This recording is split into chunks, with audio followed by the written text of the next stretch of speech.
대해서 너무 모르고 있구나 이런 생각들이 많이 들었습니다. 이게 이제 기회가 되면 전에도 계속 복음서 말씀을 나누었었는데 다시 또 복음서 말씀을 전해야겠다 이런 생각을 하게 되었습니다.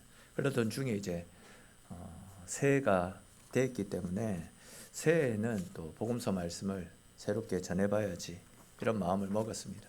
이게 이제 복음서 말씀 중에서도 가장 먼저 기록된 말씀이 마가복음입니다. 그런 이유로 지금 마가복음을 선택하게 되었습니다.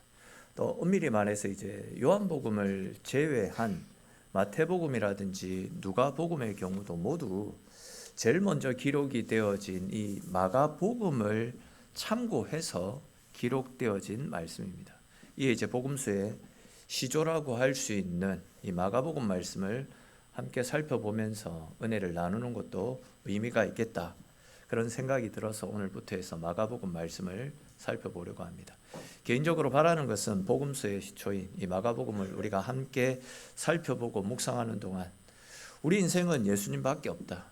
우리의 구원자 되시는 십자가에 달리신 예수님만이 우리의 구원자가 되신다라는 확신과 믿음이 되살아나서 우리 성도님들 한 분 한 분이 다시금 복음을 처음 접했을 때의 감사와 감격을 회복하고 주님 앞에서의 우리의 삶과 신앙을 새롭게 정비해 나갈 수 있는 은혜의 역사가 우리 가운데 더할 수 있게 되기를 주님의 이름으로 축원합니다. 자, 우리가 마가복음 말씀을 함께 살펴보기에 앞서서 이 마가복음 말씀의 배경을 먼저 우리가 살펴볼 필요가 있겠다 싶습니다. 마가복음이라는 이 말씀의 이름을 통해서도 우리가 알 수 있듯이 마가복음은 마가가 기록한 책입니다. 근데 이제 많은 분들이 혼동하는 것이 마가가 마가복음을 기록했기 때문에 마가를 예수님의 12제자 중 한 사람이었을 것이다. 이렇게 생각하는 분들이 계십니다. 그러나 마가는 예수님의 12제자 중 한 사람이 아니었습니다. 최근에 이제 우리 금요일 저녁마다 사도행전 말씀을 살펴보고 있는데 그때 몇 번 언급했던 내용인데 마가는 사도행전에 나타나는 바나바의 조카로서 굉장히 부유한 사람이었습니다. 예를 들면 이제 예수님께서 최후의 만찬을 즐기실 때에 방을 하나 빌리지 않았습니까? 그때 예수님께서 빌리셨던 방이 마가의 집이었습니다. 또 이제 마가의 다락방에서 120명의 성도들이 함께 모여서 기도하던 가운데 오순절 성령 충만한 은혜가 임함을 통해서 초대교회가 시작되었습니다. 그러니까 이제 마가는 120명의 성도가 함께 모여서 함께 기도하고 또 함께 교회를 시작할 수 있을 만큼 커다란 집을 소유하고 있었던 부유한 사람이었습니다. 그리고 어릴 때부터 해서 고생을 모르고 자랐던 사람입니다. 그런 사람이 이제 오순절 성령 충만한 은혜를 받게 되고 도전을 받으면서 그 은혜에 힘입어 바울과 바나바가 함께 했던 1차 선교 여행에 따르게 됩니다. 함께 따라 났습니다. 근데 이제 어렸을 때부터 해서 부유한 환경에서 부족함 없이 어려움 없이 생활하다 보니까 그런 환경에서 자란 사람이 선교지의 열악한 환경에 다가가 가지고 잠도 제대로 편한 자리에서 잘 못 자고 음식도 맞지 않는 걸 억지로 먹다 보니까 선교 자체가 힘들고 어려워서 중간에 포기하고 그 선교 대열에서 빠져나오는 사건이 있었습니다. 근데 이제 그 일 때문에 바울과 바나바가 2차 전도 여행을 떠나려고 할 때에 1차 때 중간에 포기하고 돌아섰던 마가를 같이 데리고 가느냐 데리고 가지 않느냐, 이 문제 때문에 바울과 바나바가 서로 심하게 다툽니다. 그리고 가던 길을 달리한 채 각자 다른 길로 나서게 되었습니다. 그러니까 이제 마가 때문에 바울과 바나바가 갈라서게 되었다라는 겁니다. 그리고 이제 그때 이제 마가는 바나바를 따라서 바나바와 함께 전도 여행을 떠나게 되고, 근데 이제 안타깝게도 바나바가 그 전도 여행을 떠나고 얼마 되지 않아서 건강 악화로 죽게 되는 사건이 있었습니다. 그리고 이제 그때부터 해서 베드로가 마가를 데리고 다니면서 신앙 훈련을 시켰더랬습니다. 당시 이제 베드로 같은 경우에는 헬라어에 능숙하지 못했기 때문에 마가가 베드로를 따라다니면서 베드로의 통역관 역할을 했고, 베드로와 함께 복음을 전했습니다.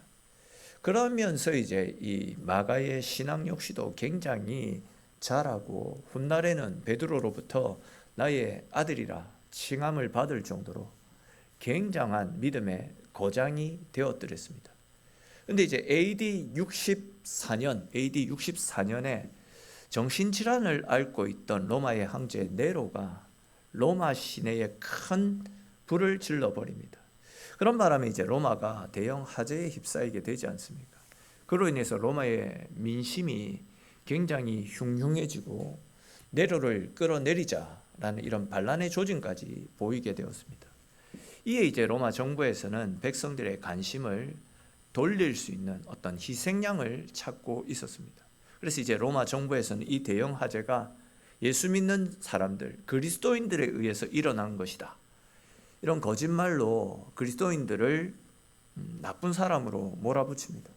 그래서 이제 그리스도인들을 잡아 가두고 사자의 밥으로 던져버리고 온갖 고문, 온갖 핍박을 가하면서 그리스도인들을 죽여버리는 만행을 서슴지 않고 저지르고 있었습니다.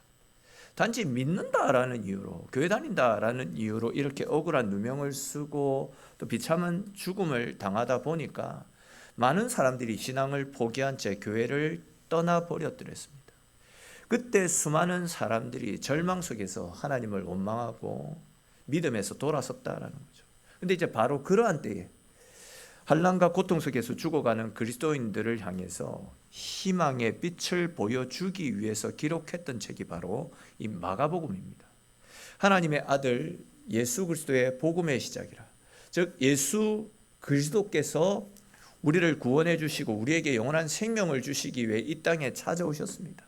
우리에게 복음을 주셨습니다. 우리의 삶은 이 땅에서가 끝이 아니라 영원한 하나님 나라가 우리를 위해서 준비되어져 있습니다. 그러므로 절망 가운데 있더라도, 낙심 속에 있다 하더라도 끝까지 신앙을 포기하지 말고 하나님의 아들 예수 그리스도를 바라보면서 천국 소망을 품고 믿음으로 살아갑시다. 우리의 믿음을 굳게 지킵시다. 바로 이런 사실을 성도들에게 가르쳐 주기 위해서, 성도들의 믿음을 더욱더 견고하게 세우기 위해서 기록했던 책이 이 마가복음입니다. 마가복음을 기록한 대로 우리 역시도 우리 인생길에서 다양한 어려움들, 숱한 아픔들, 하늘이 무너지고 땅이 솟아나는 그런 고통스러움을 겪을 수도 있겠지만, 이 어둠 속에 한 줄기 빛으로 찾아오신 하나님의 아들 예수 그리스도를 바라보면서 예수님과 함께 위기를 뛰어넘고 예수님을 나의 구원자로 모시고 주님께서 허락하여 주시는 평안과 안식을 누리며 언제나 하나님 자녀다운 믿음의 삶을 살아갈 수 있는 저와 여러분들의 삶이 될 수 있기를 주님의 이름으로 축원합니다. 서론이 조금 길었는데 이제 본격적으로 오늘 말씀을 한번 살펴봅시다.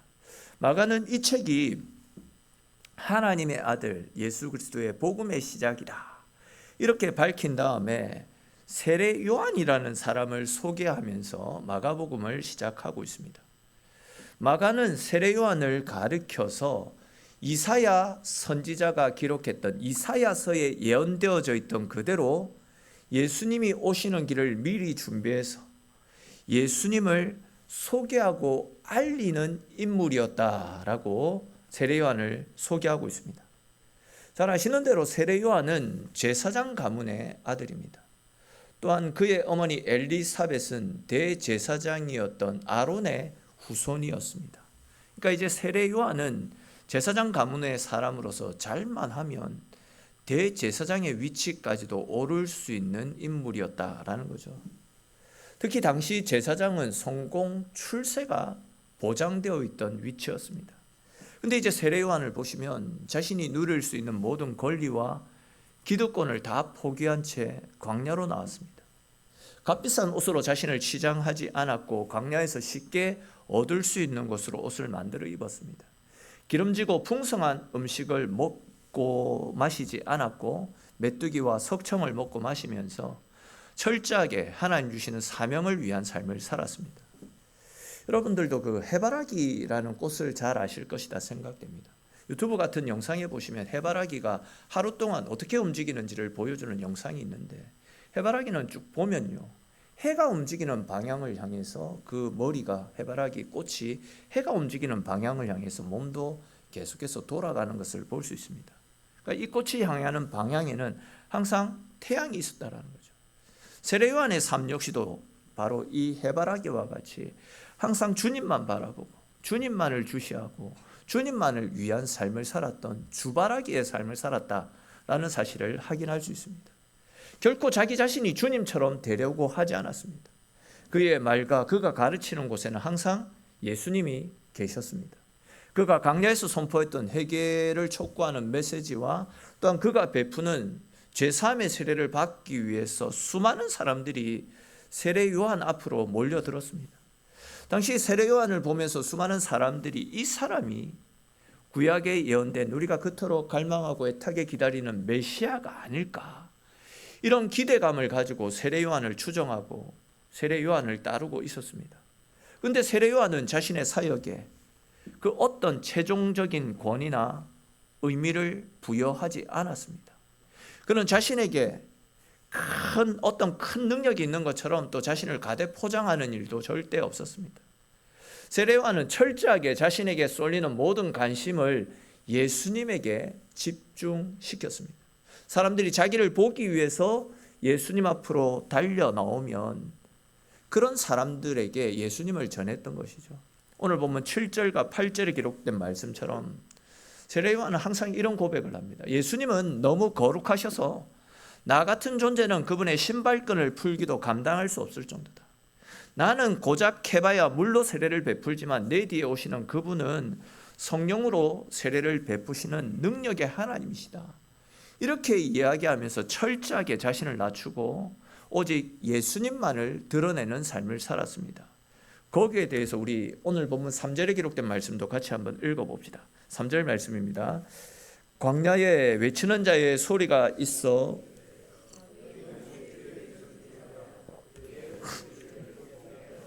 기록된 것과 같이. 아멘. 자, 이 말씀을 보시면 세례 요한은 자기를 가리켜서 광야에 외치는 자의 뭐라고 소개하고 있습니까? 광야에 외치는 자의 소리라고 소개를 하고 있습니다. 여러분, 소리라는 것이 무엇입니까? 제가 지금 소리를 내고 있는데 이 소리를 잡을 수 있는 사람이 있습니까? 아무도 없습니다. 소리라는 것은 들려는 지지만 결국은 사라지는 것에 지나지 않습니다. 그러니까 이제 지금 세례 요한은 자신을 가리켜서 자신은 예수님이 누구인지를 알려주고 결국은 사라져버릴 소리와 같은 존재다, 이렇게 자기를 소개하고 있는 겁니다. 즉 그는 처음부터 자신의 사역이 소리만 내다가 사라지는 인생이다 라는 사실을 알고 있었습니다. 그럼 어떻습니까? 사역자라고 한다면 시대를 변화시켜 보겠다라는 어떤 큰 비전을 품고 사역하기 마련 아니겠습니까?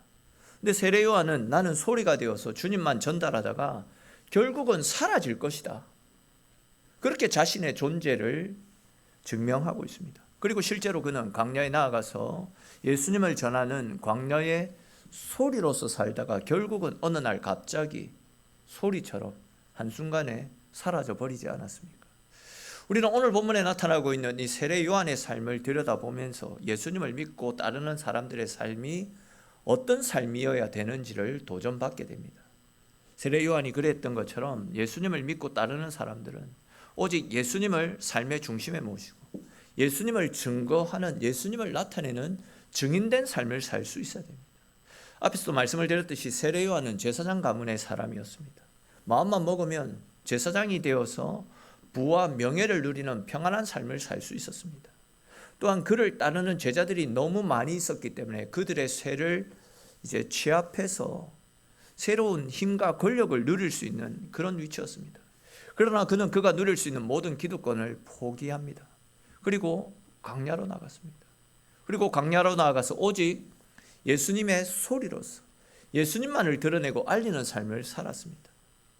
아무리 많은 재물을 가지고 있어도, 아무리 큰 힘과 권력을 주무르고 있어도 하나님이 없는 인생, 예수님이 없는 인생은 빈 껍데기 인생이고 아무 가치가 없는 인생이다 라는 사실을 너무나도 잘 알고 있었기 때문에 그는 자신이 누릴 수 있는 모든 부귀 영화보다도 가난하지만 하나님 뜻대로 살면서 주님의 영광을 드러내는 삶을 선택했던 것입니다.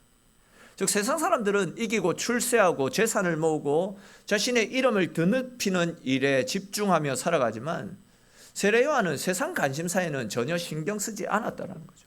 온전히 주님께 가까이 나아가 주님과 함께하고 세상과 구별된 삶을 살면서 주님을 알리는 소리로서의 삶을 감당하는 데 자신의 인생을 다 바쳤던 겁니다. 그렇게 했을 때에 주님께서 세례 요한을 가리켜서 여인에게서 난 자 중에 가장 큰 사람이다 라고 극찬을 하셨던 것 아니겠습니까? 저와 여러분들의 삶도 세례 요한처럼 주님의 소리가 되어서 하나님께서 맡겨진 사명을 감당하는 일을 우리의 기쁨으로 여기고 언제나 하나님의 뜻대로 믿음으로 살아가는 저와 여러분들이 될 수 있기를 축원합니다. 더 나아가서 나를 통해서 주님이 드러나고 주님의 사랑이 전달되어지고 주님만이 흥하는 주님을 위한 소리로서의 삶을 살아갈 수 있기를 주님의 이름으로 축원합니다. 그런 삶이 솔직히 세상에서는 인정받지 못합니다. 알아주지도 않습니다.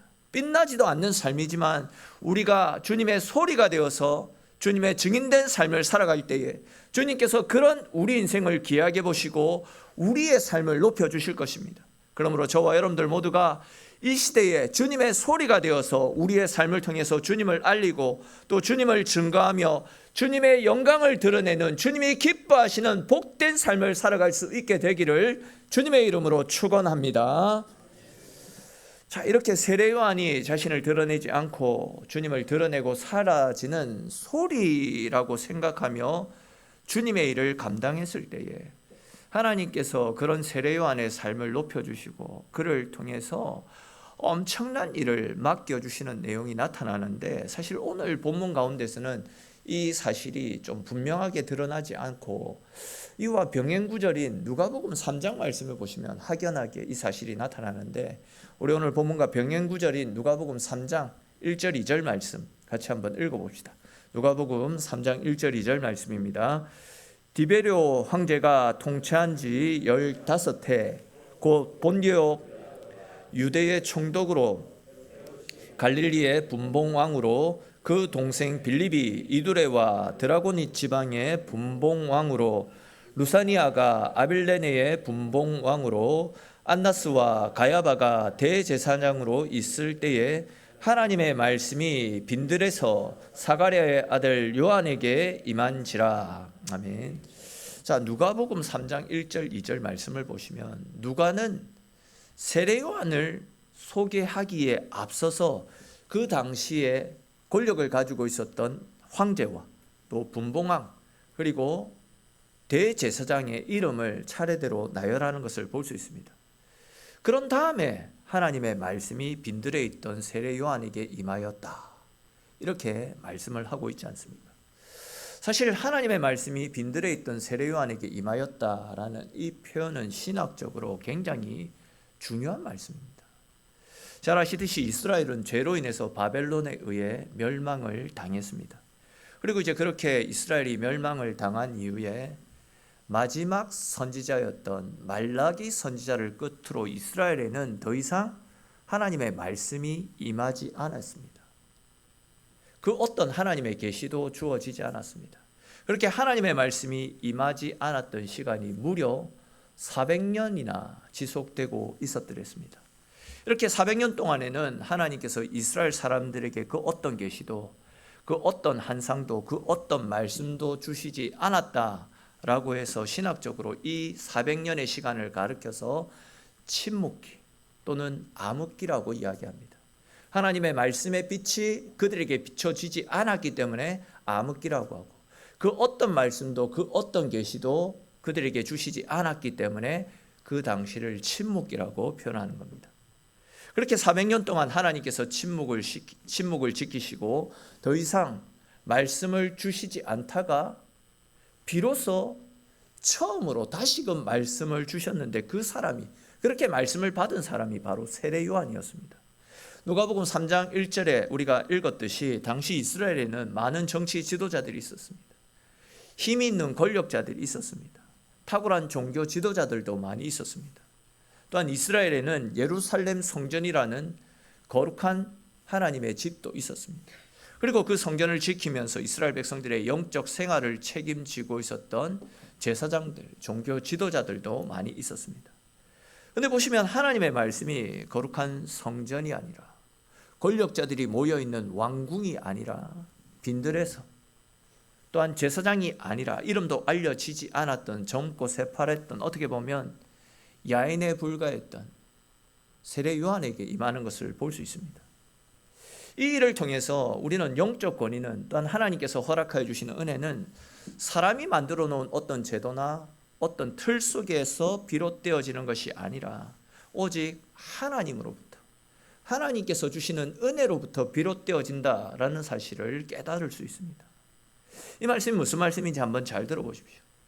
하나님은 당신의 나라를 위해서 섬길 믿음의 일꾼들을 세우시고 그런 사람들에게 직분을 주심으로 그들을 통해서 하나님의 일을, 또한 주님의 교회를 세워 가십니다.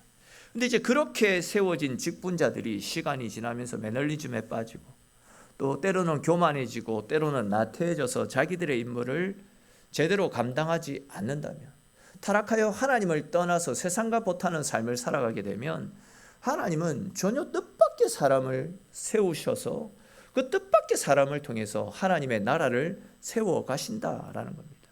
이런 일들이 종종 있었습니다. 그 대표적인 예가 사사시대에 주로 많이 나타났는데, 그 중에서도 사사 중에 왼손잡이 에웃을 잠시 말씀을 드리면, 당시 사사시대에도 뛰어난 권력자들, 또 종교 지도자들이 많이 있었습니다. 선지자도 있었고 대제사장도 있었습니다. 그러나 그들은 자신에게 주어진 그 직분들을 제대로 감당하지 않았습니다. 백성들을 바른 길로 이끌어야 되는 이 지도자들이 오히려 타락해서 하나님을 멀리하고 죄 가운데 빠진 채 살아갔습니다. 그러자 하나님은 왼손잡이 에웃이라는 사람을 불러서 멸망해 가던 이스라엘을 구원해 내셨습니다. 그런데 이 왼손잡이 에웃은요, 제사장이 아니었습니다. 선지자도 아니었습니다. 권력자도 아니었습니다.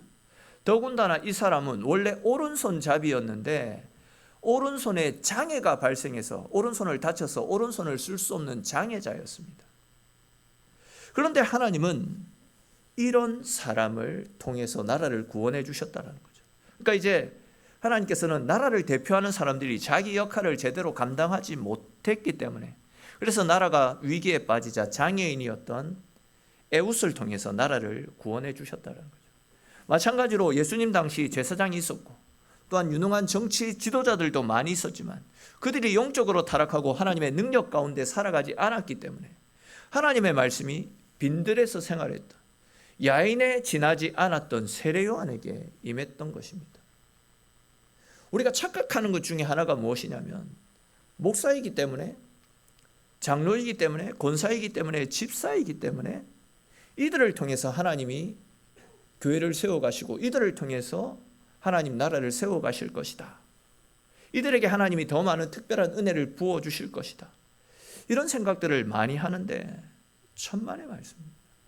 아무리 직분을 가지고 있어도, 아무리 목사라고 해도 영성이 부족한 사람, 하나님을 믿는 믿음이 없는 사람들, 또 하나님에 대한 첫사랑의 간격을 다 상실한 채 그냥 교회만 왔다 갔다 하는 이런 형식적인 신앙을 가진 사람은 하나님 쓰시지 않습니다. 하나님은 빈들에 있던 세례 요한처럼 믿음으로 깨어있는 사람과 비주류였지만 하나님을 사랑하는 마음을 가지고 하나님께로 가까이 나가 하나님 뜻대로 살고자 힘쓰는 사람, 그런 사람을 통해서 하나님의 교회를 세워가신다는 거죠. 이 말씀을 준비하면서 최근 한 2, 3년 정도 교회의 모습들을 한번 생각해 봤습니다. 하나님께서 교회 가운데 많은 은혜와 사랑을 베풀어 주셨다라는 생각이 들었습니다. 근데 이제 그 은혜들을 가만히 돌아보니까 목사인 저를 통해서 전달되어졌던 은혜도 있겠지만, 교회 새 가족들이, 아니면 신앙생활 시작하신 지 얼마 되시지 않은 분들이 신앙으로, 믿음으로 바르게 세워져 가는 모습들, 그분이 헌신하고 충성하는 모습들과 또 그분들이 예수님을 경험했던 간증을 전해 들으면서 받았던 은혜들이 더 많이 우리 가운데 전달되어졌다라는 생각이 들더라고요. 목사는 한 사람도 전도하지 못했는데 권사님들이, 집사님들이, 무엇보다도 새 가족들이 은혜 받고 도전 받아가지고 받은 은혜를 흘려보내면서 여기저기 가서 복음을 전하면서 새로운 영혼들을 주님 앞으로 전도하고 계시지 않습니까? 기존의 성도들이 하지 않으니까, 목사가 제대로 하지 않으니까, 직분을 받은 사람들이 제대로 하지 않으니까 하나님은 새 가족들을 통해서 하나님의 일을 맡기시고 그들을 통해서 교회가 세워져 갈 수 있는 새로운 은혜들을 부어주시고 있는 그런 모습들이 교회 가운데 계속 나타나고 있다라는 생각이 들었습니다. 여러분, 오늘 본문을 통해서도 알 수 있듯이 하나님은 목사라고 해서 어떤 사회적 직분을 따라서 일을 맡기시지 않습니다. 하나님은 절대적으로 당신을 사랑하는 순수한 마음으로 하나님을 찾는 사람들을 만나주시고 그 사람을 통해서 당신의 살아계심을 보여주시는 줄로 믿으시기를 축원합니다. 하나님은요, 당신을 사랑하는 자들이 하나님의 사랑을 받을 것이랬습니다. 하나님은 목사가 하나님의 사랑을 받을 것이다, 이렇게 말씀하시지 않았습니다. 하나님은 나를 간절히 찾는 자들이 나를 만나게 될 것이다 말씀하셨습니다. 목사가, 장로가, 권사가 하나님을 만나는 것이 아니라 하나님을 찾는 사람들이 하나님을 만나서 하나님이 주시는 은혜를 받아 누리게 될 것이다, 이렇게 말씀을 해주셨습니다. 하나님께서 우리 교회 가운데 새 가족들을 통해서 일하고 계신다라는 이 사실은 기존 성도들인 우리 모두에게는 처음 사랑을 회복하고 다시금 깨어날 것을 촉구하는 분명한 경고이자 다시금 우리를 하나님 앞으로 불러주시는, 우리에게 주시는 새로운 기회라고 말씀을 드릴 수 있습니다. 이제 우리는 오늘 말씀을 근거로 해서 과거의 신앙에 안주하고 머물러 있는 신앙이 아니라 첫사랑을 회복하고 다시 깨어서 기도하고 받은 은혜를 흘려보내는 사람으로 새롭게 일어설 수 있어야 되고, 언제나 주님께서 우리를 부르시면 그 부르심 앞에 아니요, 생각해보고가 아니고 곧바로 아멘으로 응답하고 주의 부르심 앞에 응답할 수 있는 순종적인 삶을 살 수 있어야 됩니다. 그렇게 할 때 하나님께서 우리를 높여주시고 그런 삶을 통해서 교회가 더욱더 힘을 내고 은혜 가운데 자라가는 하나님의 복을 받아 누리게 될 줄로 믿으시기를 바랍니다. 그러므로 저와 여러분들 모두가 다시금 식어버린 첫사랑을 회복해서 하나님을 가까이 하고 주님께로 가까이 나아가 주님을 기쁘시게 해드릴 수 있는 세상과 다른 구별된 삶을 살아갈 수 있기를 바랍니다. 세례 요한처럼 나를 위한 삶이 아니라 십자가 앞에 철저하게 나를 내려놓고 주님만을 드러내고 주님을 알리고 주님의 증인된 삶을 감당할 수 있기를 바랍니다. 그래야 올 한 해 우리 교회 가운데 새롭게 믿음으로 깨어나서 주님을 사랑하며 주께로 가까이 나가는 저와 여러분들을 통해서 하나님이 허락하여 주시는 더 크고 풍성한 은혜가 흘러차고 넘쳐나고, 그래야 내 안에 흘러차고 넘쳐나는 은혜와 사랑을 많은 사람들에게 드러내고 흘려보내고 알리는 이 시대의 증인의 삶을 잘 감당하여 하나님을 기쁘시게 하는 저와 여러분들이 될 수 있기를, 우리 교회가 되어지기를 주님의 이름으로 간절히 축원합니다. 우리 오늘 주시는 말씀을 생각하면서 같이 한번 기도합시다. 오늘 말씀이 참 무거운 말씀인 것 같다 생각되어집니다. 그러나 우리는 오늘 말씀 앞에 우리 자신을 들여다 볼 수 있어야 됩니다. 그렇게 힘이 있고 권력을 가지고 있고 돈도 많고 세상적으로 잘 나가고 사람들의 존경을 받는 위치에 있는 사람들, 그들에게 하나님의 말씀이 임하지 않았습니다. 광야에 있고 헐벗고 굶주리고 사람들로부터 야인이라고 평가받았지만 하나님을 사랑하고 하나님 뜻대로 살려고 몸부림쳤던 세례 요한에게 하나님의 말씀이 임했고 그를 통해서 하나님의 놀라운 일들이 펼쳐나가지 않았습니까? 우리 현실에 안주해서는 안 됩니다. 내가 목사이기에, 내가 장로이기에, 내가 권사이기에, 내가 집사이기에, 내가 직분자이기에 하나님 나를 통해서 일해 주시겠지, 안심하고 있어서는 안 됩니다. 하나님은 당신을 사모하며 당신 뜻대로 살려고 몸부림치는 사람, 그 사람이 비록 새 가족일지라도, 그 사람이 비록 하나님을 알아가고 있는 가정에 있다 할지라도 하나님 사랑하는 그 마음의 중심을 보시고 그런 분들을 통해서 하나님의 크고 위대한 일들을 이루어 나가시는 분이십니다. 우리 시간 같이 기도드릴 때 하나님, 내가 영적으로 깨어지게 하여 주시고 하나님 말씀 앞에 새롭게 일어나게 하여 주시고 하나님 사랑하는 마음으로 믿음으로 굳게 서서 하나님이 찾으시는 사람, 하나님 나라의 일을 맡아서 하나님께 영광 돌리는 일을 감당해 나갈 수 있는 믿음의 삶을 살아갈 수 있게 해달라고 또 우리 각자에게 주신 말씀을 붙잡고 하나님 앞에 함께 같이 기도드리겠습니다.